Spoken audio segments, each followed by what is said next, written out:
Parshas Re'eh.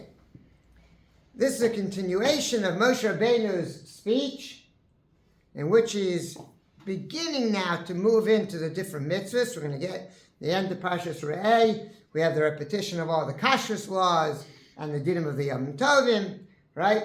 That's towards the end of the parasha.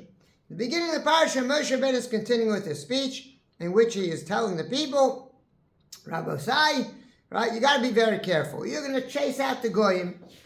And he has a very, very fascinating little section in Perek Yud Beis, Pasuk Lamed. And what does he say?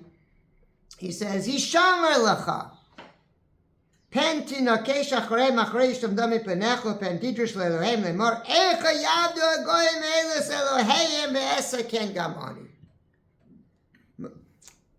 Moshe Rabbeinu says, listen, be very careful. Because you know what can happen? You will destroy the goyim that are there. And you're going to destroy their gods.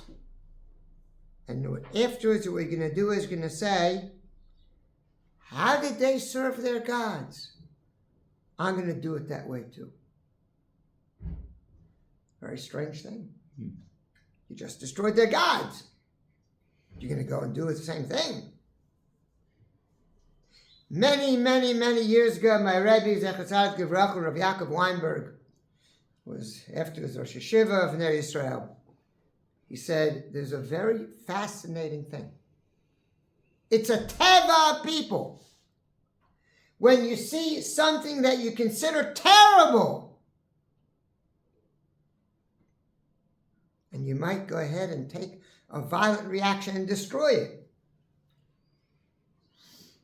You start to say, hey, I'd like to do that. People start to do those things too. The worst things, you are shocked by it, and then there's a certain nitiyah, a certain urge to go after it. It's a very strange thing.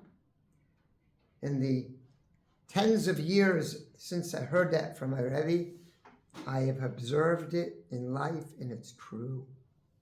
It's an emes. And I say to myself, why?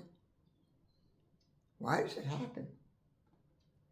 And my only answer is that that's an additional proof that we have something called a Yetzer Hara. Because it's terrible, we're shocked, but because we have seen this evil, we go ahead and we have a certain natural drive to go and do it. And that shows that HaKadosh Baruch Hu created us with a Yetzer Hara. And that shows that HaKadosh Baruch Hu understood the nature of man is that when you see evil, it has a terrible koyach, strength, power over you. And therefore, HaKadosh Baruch Hu said, destroy him. Destroy these things. Because as the Gemara says, the Yetzer Hara works on what we see. Lo sasuru achrei levavchem achrei einechem. Don't be turned away after your hearts and after your hearts and after your minds and after your eyes, because what you see goes ahead and has an effect on you. And perhaps that's why the Torah was so makpid. That when you want to do Avodas Hashem, you should do your Avodas Hashem where? Only in the Beis HaMikdash. Don't do it in your backyard. And this is repeated a few times here. You've got to bring Karbanos only in the Beis HaMikdash. Why?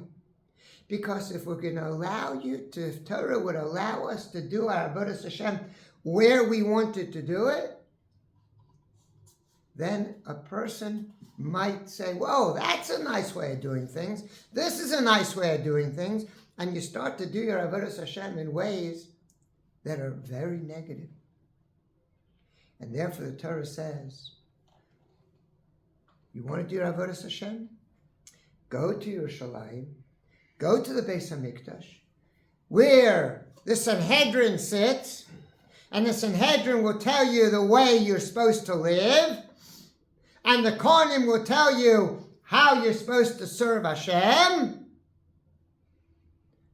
Then you'll be serving Hashem in the proper way, in a positive way. But if you see bad things, and then you try to do your Avodas Hashem in your way, the influence of the things that you see around you can bring you to many, many deviations, and you don't even recognize and realize how far off you are. I remember years ago, somebody was in yeshiva with me, and I was still in yeshiva, and he came back to visit the yeshiva, and we said to him, how is it now? You've left the yeshiva, you've gone to different places. He said, oh, I haven't changed at all.